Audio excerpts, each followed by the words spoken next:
एक न्यूज़ 24 देखना पर मैं हूं आपके साथ ब्यूटी। देखिए, आपको बता दें कि पूर्णिया से लोकसभा सांसद और बिहार के चर्चित नेता पप्पू यादव एक बार फिर अपने तीखे बयानों और विवादित टिप्पणियों को लेकर चर्चा में है। पप्पू यादव, जो अक्सर अपने बेबाक अंदाज और बगावती तेवरों के लिए जाने जाते हैं, ने इस बार पूर्व आईपीएस अधिकारी शिवदीप लांडे, चुनावी रणनीतिकार से नेता बनने प्रशांत किशोर और नेता प्रतिपक्ष तेजस्वी यादव को निशाने पर लिया है। एक निजी चैनल को दिए गए इंटरव्यू में उन्होंने इन तीनों नेताओं पर तीखा हमला बोला है और बिहार की राजनीति के वर्तमान स्वरूप को लेकर खुलकर अपनी बात रखी है। बता दें कि पूर्व आईपीएस अधिकारी शिवदीप लांडे, जो अपनी दबंग छवि और कार्यशैली के कारण युवाओं में खास लोकप्रिय है, अब राजनीति में अपनी किस्मत आजमाने की कोशिश भी कर रहे हैं।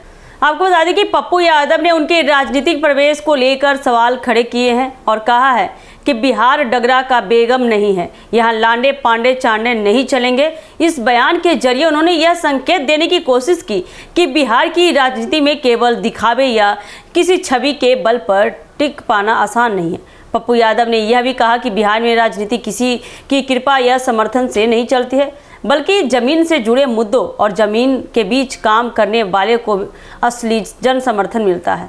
यह सीधा संकेत शिवदीप लांडे की लोकप्रियता और प्रशासनिक अनुभव के आधार पर राजनीति में उतरने की मंशा बताता है। उन्होंने अप्रत्यक्ष रूप से यह जताने की कोशिश की कि सिर्फ सोशल मीडिया पर फेमस होना और वास्तविक जन समर्थन पाना, दोनों में बड़ा अंतर है। प्रशांत किशोर, जो चुनावी रणनीति के क्षेत्र में एक चर्चित नाम रहे हैं और अब बिहार में जन सुराज अभियान चला रहे हैं, बता दें कि पप्पू यादव ने जमकर भड़ास निकाली।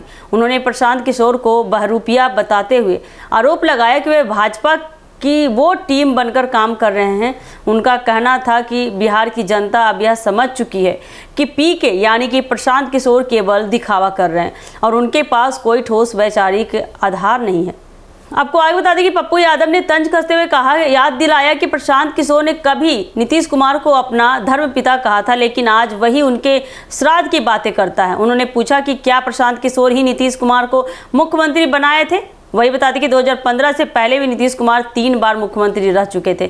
ऐसे में पीके का यह दावा कि उन्होंने नीतीश को खड़ा किया है, सरासर झूठ है और घमंड भरी बात है। पप्पू यादव ने इस मौके पर यह भी कहा कि बिहार की राजनीति में अब पैसे और ब्लैकमेलिंग की राजनीति नहीं चल सकती है।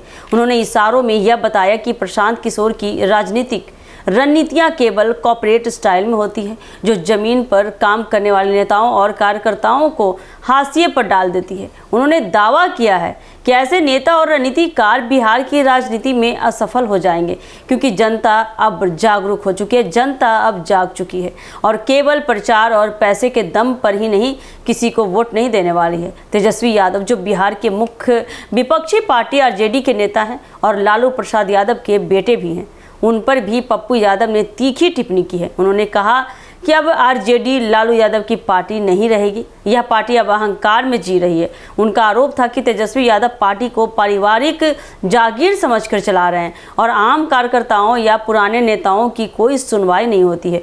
पप्पू यादव का यह बयान एक लंबे समय से चल रही उस नाराजगी का परिणाम है जो बिहार की राजनीति में कुछ परिवार विशेष के प्रभुत्व को लेकर पनपती रही है।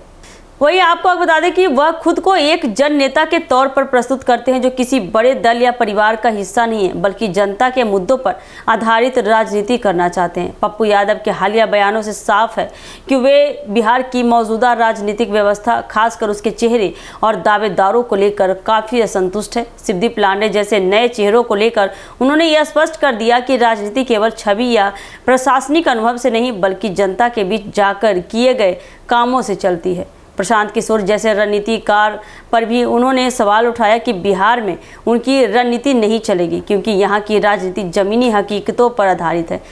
पप्पू यादव ने यह बयान दिया कि यहाँ की राजनीति जमीनी हकीकतों पर आधारित है, ना कि पैसे दे के फेक वोट बैंक साधने पर है। तेजस्वी यादव को लेकर उनकी टिप्पणी बताती है कि उन्हें लगता है कि अब आरजेडी अपनी मूल विचारधारा और संगठनात्मक संस्कृति से भटक चुकी है।